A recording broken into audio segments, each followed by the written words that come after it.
Hey guys, it's David Barnett from davidcbarnett.com, the blog site, YouTube channel, iTunes, SoundCloud, Google Play, Amazon podcast, where I talk about buying, selling, financing, and managing small and medium-sized businesses. This week, we're talking about holding companies. I got a bunch of questions from people asking about holding companies, what they're for, how they work, if there are any like serious, tax advantages or other real perks to why someone would want to have a holding company, whatever the heck that is. So I decided to put together a little PowerPoint presentation because it can be easier to understand when you can see it. And I'll do as good a job as I can describing what I've got on the screen for those of you that listen on the audio stream. Let me share my screen. We'll head right over here. So as you can see, the very first thing I'd like you to do, if you haven't already, is head over to davidcbarnett.com, which is my blog site. Sign up for my email list, because if you never want to miss a new video like this one talking about all the topics I talk about, buying and selling businesses, then the surest way not to miss anything is to be on my email list, because you'll get an email every Wednesday with the new video that comes out. And you get to pick which topics you're interested in. So you literally check off the boxes of what you want. You'll only get videos that apply to those topics. It's easy to unsubscribe. I'm recording this in December 2020.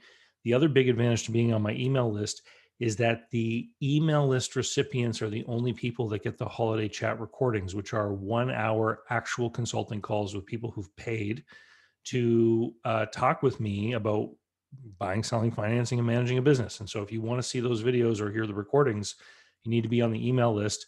Otherwise, you're going to have to wait until I release them in July and August of 2021. So if you want to get those, you got to be on the email list. So let's take a look. Very first beginning, someone gets into business. So on the screen here, it just says person in business, and there's a sole proprietorship. And that's simply me doing business in my own name. And any attorney out there would tell you that this is risky, because if I do something wrong and someone sues me, all my personal assets are exposed to anyone who sues me, because there's no legal difference between the business I'm conducting and my own personal affairs. And so at a very start, what most people will do when they're getting into business is they will create some sort of limited liability business entity. And I'm leaving it as a broad term like that, because depending on where you live in the world, these could have different names. So common names would be a corporation or an LLC or some kind of limited partnership, etc. It's a legal entity. So under the law, it's a person unto itself. It can sign its own contracts. And there's a division between what goes on in that business and you personally as the owner. So if something were to happen in the business, somebody enters your premises, they slip and fall, there's a lawsuit, for example, that business could be found culpable, and the assets, et cetera, in that business could be at risk of being lost in that lawsuit, for example. But if it's set up properly, that's where the liability ends. If you owned your own house, for example, or a cottage or a sailboat or something, then the person who has a problem with your business won't be able to come up and take your personal assets. Now, little disclaimer, there are issues and things that happen within business that do become affairs that are the responsibility of the owner, what we call directors liabilities and things like this, often to do with taxes. And if a limited liability entity is not set up properly, then a good attorney for someone prosecuting you could, or someone suing you could, what they call pierce the corporate veil, which is a way to get around someone's company. So it's important to get proper advice from qualified people when you're going to be setting these things up. So this is the level that most people get to, and they never go beyond this. Within this operating company, this limited liability entity, they've got assets and liabilities, the equity that they own in the business. There's business activity going on in here: employees, customers, payables, receivables, inventory. This is where we do business. Okay, think about any business. This basically describes it. And we refer to this as an operating company because it does stuff. Now, in the beginning, if you owned a bunch of expensive equipment, for example, in your business, and you borrowed money from the bank, there's really no risk that your assets could be lost, because the bank will have a lien on those assets to hold them as collateral. So if someone sued the company, that person suing the company couldn't necessarily take the equipment because the bank is ahead of them in line. They've got a legal, entitlement to those assets because of the debt that you owe to the bank. As time moves on and you pay off that bank loan, for example, now you've got assets in the business which are worth something, which may not necessarily be encumbered with any kind of direct debt. That's when we start to have a greater degree of risk, again, in something like a lawsuit, for example. So this is when we're going to start seeing the first instance of what we're going to refer to as a holding company. So here I've got the owners in the blue box, and below them in the purple box is the limited liability entity. And then there's a separate box here, which is a business entity. Notice I removed the term limited liability because we may or may not want to use a limited liability entity to be a holding company. It depends on what the strategy is and what the purpose is. Here's why. Sometimes we might have a holding company that has losses in it, and we may want to move those losses upstream to the entity above it, whether that's the individual owner or some other entity, as we're going to see shortly. And so it takes planning and strategy to figure out what are the ultimate goals in creating these different corporate setups. What I'm going to show you here today is something that someone would do, for example, to protect assets in the case of being sued.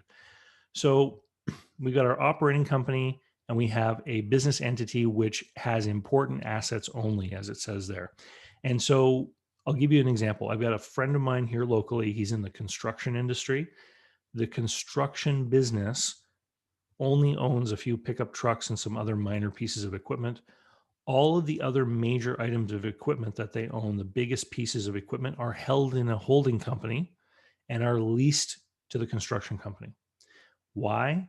In case something were to ever happen, heaven forbid, an accident involving someone getting hurt or something like that, the ability of somebody to sue that operating company um, is there, but they wouldn't be able to get hold of those assets because those assets, the equipment, they belong to another company. That operating company is simply leasing them. So it would be like if I was renting a car and somebody tried to sue me, they couldn't take the car because it's not my property. It belongs to the car rental company, right? And so this is what happens as entities get bigger. If it's a successful business, and we want to take these important assets and move them into separate legal entities to separate them so that they're not available to someone who might come after the operating business. Now, how do you get the assets from an operating company into a holding company without, for example, triggering a capital gain or some kind of tax bill? Those questions are going to be answered by your CPA. And so you have to figure out, number one, what is my goal in this? So there's legal stuff. There can also be financial stuff that you want to achieve through reorganizing into, using holding companies and stuff. And this is why you need to have advisors that are expert on this kind of thing who can give you advice. I would love to remind everyone, if you're enjoying the video or any of my videos, hit the thumbs up or like button. It really, really, really helps me in the YouTube algorithm and everything to get more people to watch my videos. And this is an incredibly authentic thumbs up. It's actually a photo I took with my own hand. All right.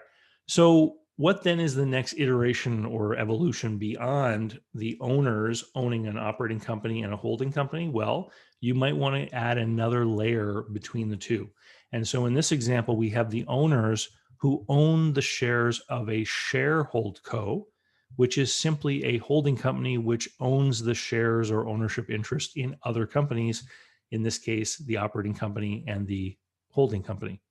Now, why would you have this kind of setup?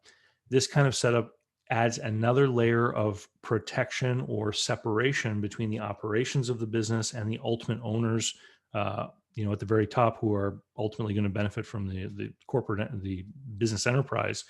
But if you get into a situation where you have multiple holding companies and multiple operating companies, a structure like this can make it more efficient from a tax strategy perspective to move resources between these different entities. And really, the sky's the limit. As you can see from this next slide, we've got the owners owning a share co, and then we have the share co owning one, two, three different operating companies. Then we have one of the operating companies owning another operating company over in Jamaica, and we've got four different asset holdcos. And you can see here, one of the asset holdcos actually has some other shareholders involved in it. And so really you can get involved in a very, very complex corporate structure through having all of these different kinds of things. Big companies will do this for things like joint ventures. They might open a new entity, a new opco, and own part of it with another company. Then they're both contributing something for a mutual gain. What is the downside to creating a very complex corporate structure like this? Well, every one of these entities is an entity that probably has to file a tax return. Every one of them has to have a minute book. Every one of them has to have regular maintenance, and it's not free. And so this is why people often only get into this once they've gotten their enterprise up to a level where they feel that there's really something to protect there. You can also use different structures like this to make it easier for you to exit, for example. So oftentimes I'll have a business seller that I'm talking to who wants to sell their business, and the business owns the business operations affairs, but it also owns the piece of real estate. Well, they might find a buyer who can't afford to buy them both. And so they might end up agreeing to a deal where they sell the operations of the business, maybe in an asset sale, and they keep the legal entity which owns the building, and they become the landlord of the buyer. If they had structured it such that there was a holding company owning the building, which was leasing to an operating company, then they would have a much easier time selling either the assets or the shares of the operating company without having to worry about how to move the building into another entity. It would already be in another entity. And so in that scenario, those people would be set up already in order to easily sell the operations while continuing to be the landlord, and then enjoy some income from collecting rent maybe for a few years down the road until they sell the building to somebody else. So these are just some of the ideas that you can get involved in with a holding company. And there are also some tax strategies that I mentioned before.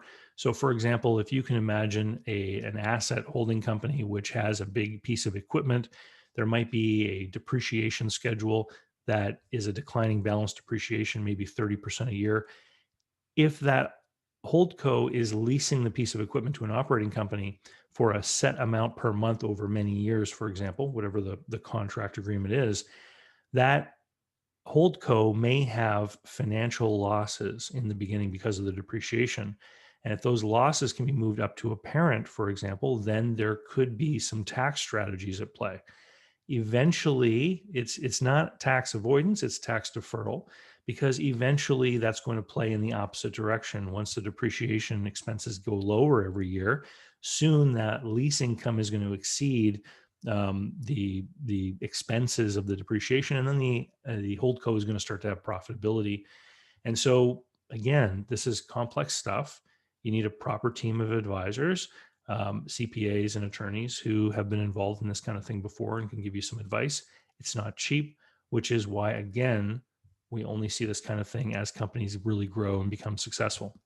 If you are interested in learning how to buy an existing business that already has customers, profits, and cash flow in a risk-reduced way under realistic scenarios that happen all the time out there in the real world, then you should be heading over to businessbuyeradvantage.com. That's where you will find an illustration of how I help people buy businesses. I've been in this business now for over a decade, helping people buy and sell businesses. The online course is over 12 hours of content. And I recently added new modules about buying a business during a recession, how COVID will impact the marketplace, and on buying distressed businesses. So you can learn more over at businessbuyeradvantage.com. And if you want even more of my help beyond the online course, I do have a group coaching program, and I'm available for one-on-one consulting to help you buy the business of your dreams. And with that, I'll say see you later. It's been a pleasure. And don't forget, hit like. Really helps. Cheers.